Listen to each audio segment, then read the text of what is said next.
Kingorntassiaqarfiivugut nunalerine piffinmarlin pillugu kalallunaan anginnermi tau ассигиингитторуйуссууп аваннаа куятаалу куятаан нунаатилииппут аваннаани қимуссертарпут пиниарлити уумасит таак иммиккуулар ассигиингиивиппут нунарсуарм кисиартаалита нунан аваннарлерн тас пиниартут нуналеринерм икаарсаарникуугамик тасмаан куятаан таан ингерлата култуортаана нуналеринерм тунгасит пиффинмарлинни тастаан иммиккууларистигиварпут тааналу уппернерсаатиссан уликкаарами тамарми иллукуниллу такисассақарами таамаакам таан кигорнтассиақарфин тас илангунниссамин акиверисааву нунарсуарма аллам ассеқингинна.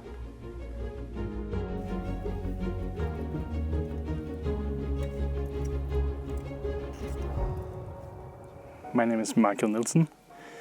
I'm working as an archaeologist at the National Museum of Greenland. And I'm born and raised in South Greenland, so I'm a local.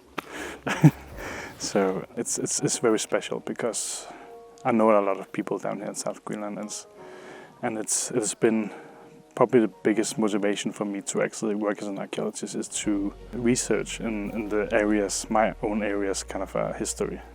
So and we have been dealing with both Thule and Norse the past 13, 14 years. So the culture is alive because it's a part of the identity. I grew up in a small settlement where there was also sheep farming. Not only sheep farming, also a hunting culture and a fishing village. The farming culture is the identity of South Greenland because it's adapted to the environment, especially the inland parts. But the nature and the environment is perfect for sheep farming. And even the logo of the whole municipality of South Greenland is actually a ram's head, so it really defines the culture.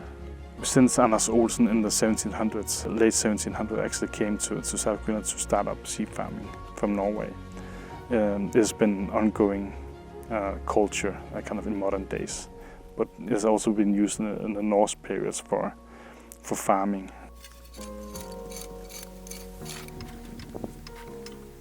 We are on a response grant, which is looking at Norse and Inuit sites that are in the threat of being destroyed by climate change and selecting them for our research to excavate them and to save the material from being destroyed. Greenland has been settled from Iceland around 985 AD, if we believe the sagas. But shortly before year 1000, Eric the Red and his followers left Iceland because he was declared an outlaw, and he found Greenland based on some stories that he heard from sailors. So our research has focused on the Vatnajökull area, where we have excavated over 10 middens at different sites. Although we would love to excavate a whole farm with all of its buildings, the dwelling, the barn, the byre, this is an enormous endeavor because getting to Greenland, the logistics are extremely difficult. They're expensive. Getting large teams that have to live outside in tents and cook for each other and actually work every day in a weather that is so unpredictable when we can have a wind for 5 days and lose a whole work week. It's extremely difficult and expensive. So we've been focusing on excavating middens. What they did was that they would empty everything from their house, from the floor layers that usually consisted of twigs, of birch, willow, in which they lived in it, basically. They lived on top of it, and they threw remnants of meals in there. They lost really nice artifacts in there.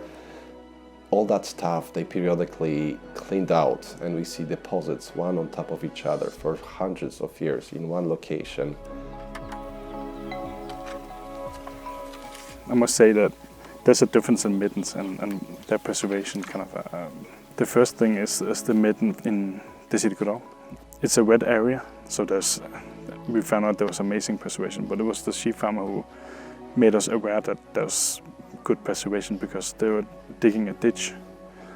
The problem was that if they get drier, the artifacts, and we have seen there's textiles from Norse period, and there's almost all kind of materials is actually preserved in this midden, so it's amazing. But the problem is it gets drier, then we needed to excavate it before the information disappears, because summer climate, warmer climate probably makes places drier in most areas. We can also see the artifacts are disappearing.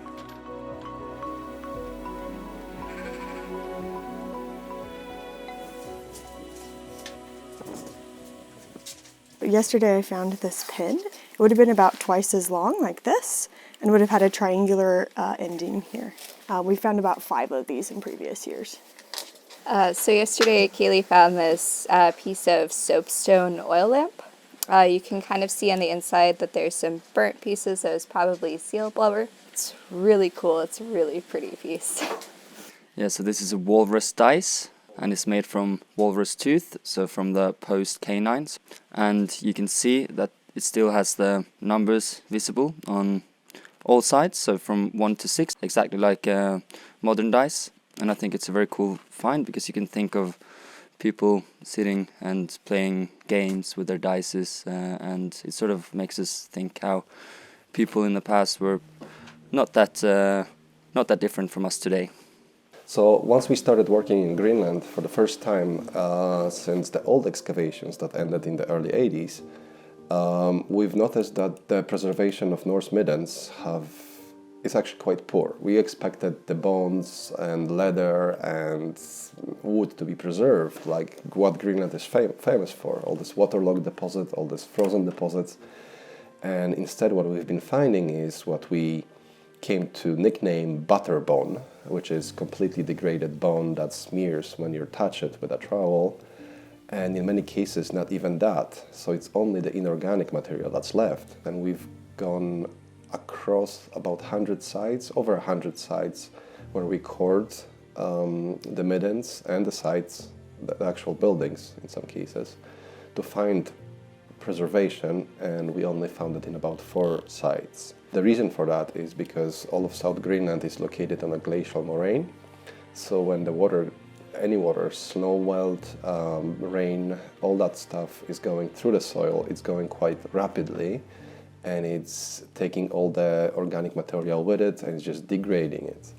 In the past, before man-made climate change that we have noticed in the last 30 years, most of the deposits, most of the soil has been at least temporarily frozen for 8 to 10 months out of a year. It's only been thawing for about 2 months out of a year, and maybe not completely. And even if it did thaw all the way, it was still wet and waterlogged, so not a lot of oxygen got in and not a lot of water was able to leach.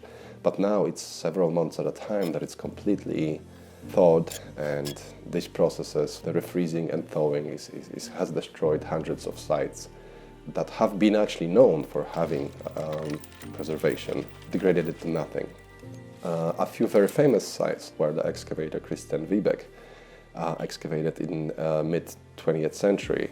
He told his younger colleagues that there is still a lot of bones and a lot of organic stuff left there. And when we went there and did a coring exercise throughout the middens, throughout the site, we found completely no preservation. And he had bones, he had feathers from that site, he had leather from that site. We didn't find anything. So when I was a kid, our seasons, they were very exact, and we knew when the fall would start and then winter and spring. But it's been very dynamic. There was a point where in December here in South we were up in 5 degrees Celsius, which is very warm for December. And then in January, from one day to another, we dropped to minus 25 degrees Celsius. And then it just started to snow and snow and snow. Then all the lakes were frozen in June, which is not normal. And we had drought for a very long time. So our lakes disappeared, some rivers were barely dripping, and the landscape turned really dry. And another thing that we've seen is also the permafrost melting.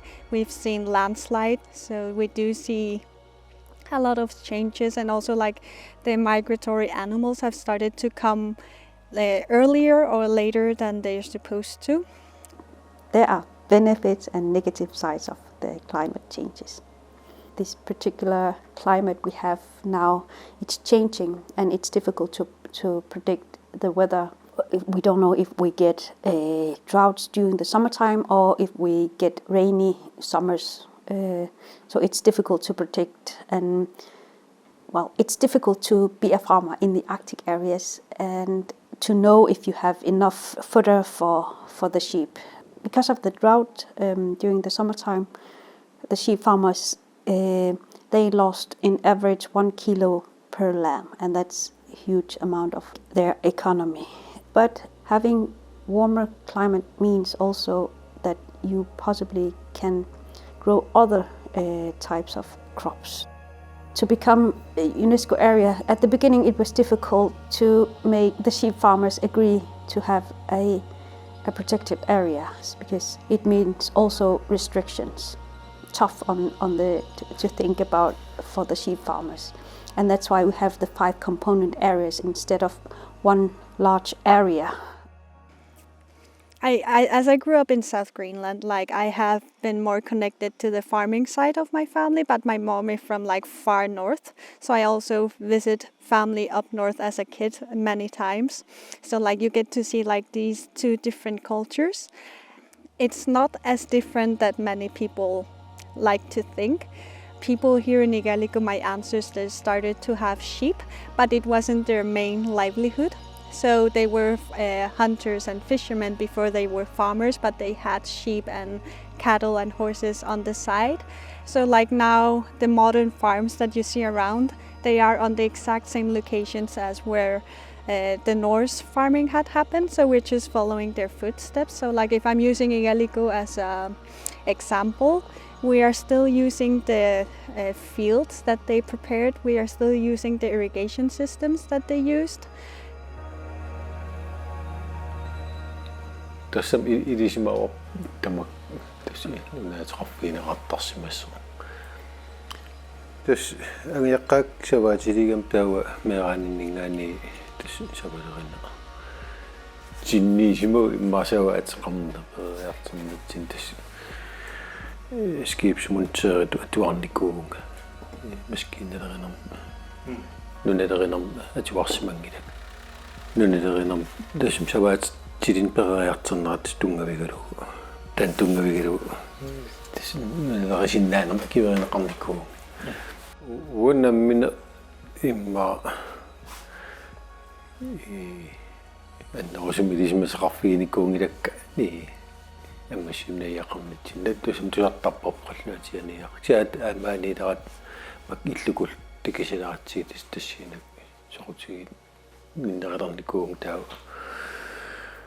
тамакка тус атортуалуун илаан таккисартасоор нуналеригаангат куссираангат талиинниарлаан нассаак пиуларатарта. How this site looks like, it's when we started to come here, there was we found a few buildings. This is a red area in the middle, and there's structures around it, not on the red areas but on the sides. In the background there's a big dwelling that started to appear under this big sand dune with at least 2 other buildings kind of further down, and we can actually see a part of a structure under the midden. So there's several types of buildings in this area. So, and further up there's 2 scammers, places where they've been drying probably meat. That's what we can see today. So. Tässä tungavia imaatsarpun asipalugisaqaat nunalerina uumasiiteqarna iniinniitigiva uagaam taamigerluat iksisoorunam taamanik atortorisaai eqqarsaatigissiiti inaatillu assassan litsuliarivaa taulu imma taamamartigisin nalivara uumasiiteqarsimassanersi imma minatigassaanerasimin uumasiiteqartarsimanissaavut takorluutarpak tawaama maarnarsaatigisaat ilaas annikittarsimassap soormak qalnaatiaqarfiilaa takisartakkagu narsaatiqarfissaqarluangiitsinaam ilaqarmata takorluutarpaimma таамааннартитигисин саваати теқарфа атаасо нарсаатеқартарсимассангитсу нутио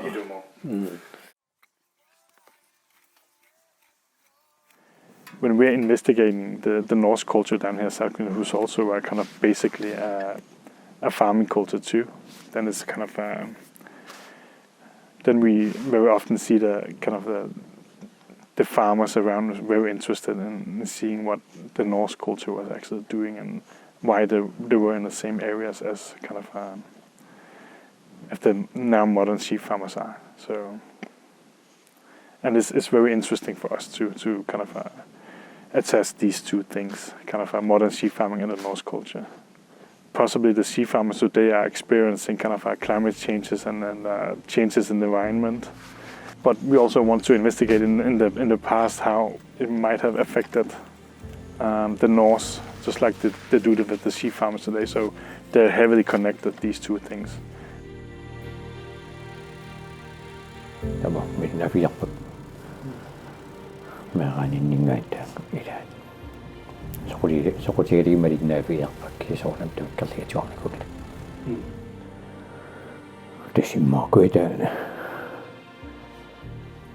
Periarfissigissa алланингаани нунанаккериссигам таакмассак имма паиссакингиллин соорнам сокутинер торсиуппу суннерисқарсиманалқани таммариар эққариарнерисиннаалератсиқани сунаппиллугу maanikуннаарсиманерси сила ниллертиннаатугу. So the farms were there to support the hunting activity. They brought with them the livestock, the European or Northern European way of living, Viking Age economy basically. That economy has changed, and we can see that from the bones. They started with farming, they very quickly adapted to seal hunting in very large amounts. All of that changed eventually in 13th century when we had climatic changes that resulted in increased ice in the fjords. It resulted in more storminess and therefore productivity of the farm area, which therefore had an impact on how much livestock they could keep. We see a period in which they started hunting more seals. They're relying more heavily on seals at some point. I think the overall goal for all of us working in North Greenland is trying to help get us closer to answer of the big question. What happened to the Norse? Why are they extinct? Why have they disappeared? And since we don't know, we do agree, most of us, on the fact that it's a combination of factors. It has to do with climate change, the hardship of actually sailing to Greenland from Norway after 1300. Market economy in Europe, which no longer favored walrus ivory, a change in fashion, North Africa opening up after the Muslim empires collapsed to allow for elephant ivory to be exported to Europe. All these factors converged, and this sort of Viking age of low bulk, high value economy did not exist anymore in North Atlantic. Viking nuarsormi qataapu. Nuarsaartorma attuaqaaniussiippu. Periarfisart nalingila umisiisqarnaartunguarpium periarfisqarnerlsi taamati tupiineerpak. Allamnuusimassappat. Umisiitsikillinaammikku puisi.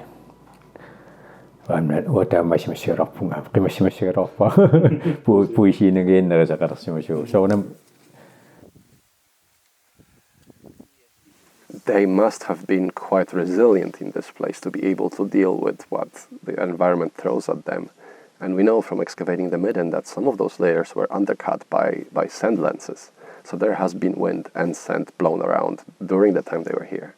So potentially this is a place where we can learn something more than we already have from other places about the adaptability of these people. We are here because, the site has to be rescued. It has to be excavated sooner than later because it's going to go away. Within 5 to 6 years, 100 square meters of the site have been exposed by just wind. So it's urgent and it's very important. It's sort of like you don't see it happening. And that's hard to demonstrate to others, to show that it's really bad. We need to do something about it.